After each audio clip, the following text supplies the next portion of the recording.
चिंता की बात एक और है नड्डा जी। देखिए नड्डा जी, अगर आपकी राजनीति को देखें, आपने छात्र जीवन से लेकर अपनी पूरी जवानी जिस विचार परिवार के एक ध्येय वाक्य पर खपा दी, सामाजिक समरसता, वो समरसता सिर्फ भाषणों तक ही सीमित है। फिर चुनाव जाति पर लड़ा जा रहा। मैं अभी पूर्वांचल होके आया, उत्तर प्रदेश में पूरा चुनाव जाति आधारित होता हुआ दिख रहा है, और दोनों तरफ से। क्या कहेंगे नड्डा जी इस पर? क्या ये दोनों तरफ से नहीं, दोनों तरफ से नहीं। भारतीय जनता पार्टी सबका साथ, सबका विकास, सबका विश्वास, सबका प्रयास लेकर के चलती है। वो उनके तरफ से है, और वो क्योंकि वो लार्जर इशू को एड्रेस नहीं कर सकते हैं, इसलिए वो बिकरिंग लाने का काम करते हैं। और बिकरिंग लाने का तरीका है जातिवाद को बढ़ाओ, और जातिवाद के अरिथमेटिक को जहां जहां अपने फेवर में आ सकता है उसको लाने का प्रयास करो। लेकिन रोहित जी, आप भी यही हो और मैं भी यही हूं।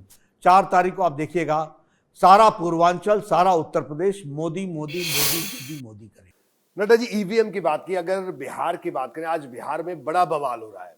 आरजेडी आरोप लगा रही है कि ईवीएम हैकर्स को राजभवन पनाह दे रहा है। हालांकि पुलिस में शिकायत भी हो गई है और जमकर बयानबाजी बिहार में हो रही। क्या कहेंगे इस पर आप? अभी आपने ईवीएम की आप जिक्र किया। ये हारने के पहले लक्षण है।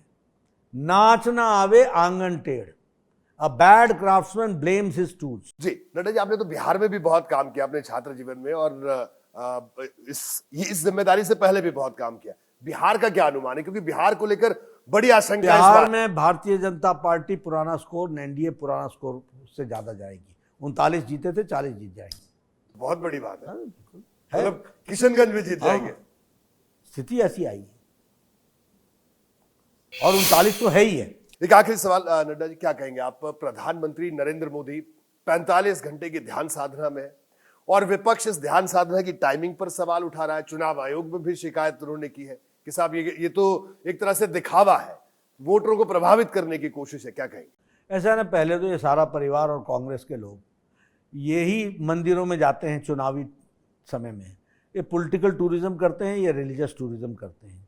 इनको ये नहीं मालूम जनेऊ ऐसे पहना जाता है या जनेऊ ऐसे पहना जाता है। इनको ये नहीं मालूम कि परिक्रमा क्लॉकवाइज होती है या एंटी क्लॉकवाइज होती है।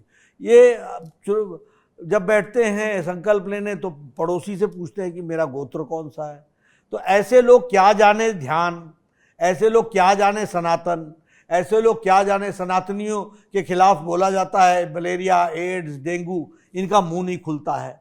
तो ये क्या जाने ध्यान, ये मोदी जी जानते हैं। ये जो लोग हिंदू संस्कृति से जुड़े हैं, भारतीय रीति रिवाज और पूजा पद्धति से जुड़े हैं, उनको समझ में आएगा ध्यान क्या होता है, और उसके चलते आध्यात्मिक शक्ति क्या होती है। तो ये तो चुनाव की दृष्टि से सब कुछ देखते हैं। प्रधानमंत्री मोदी जी ने अथक प्रयास और एक तपस्या के रूप में चुनाव का प्रचार किया है। चुनाव का प्रचार थमा, वो ध्यान में गए हैं। आत्मिक बल, शक्ति और उस ध्यान के माध्यम से ईश्वर के नजदीक पहुंचने का जो प्रयास होता है, उस प्रयास में वो लगे हैं। जैसे ही घड़ी का काटा दोपहर 2:30 पे आए, बबीता जी का दिल सास बहू साजिश के लिए मचल जाए। और ये है इनकी बहू, पूरे दिन ऑफिस की टेंशन हो जाए गॉन जब ये करें अपना फेवरेट शो फ्री टाइम पे ऑन।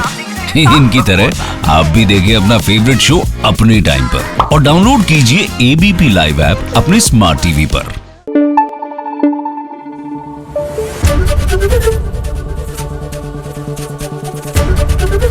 एबीपी न्यूज आपको रखे आगे।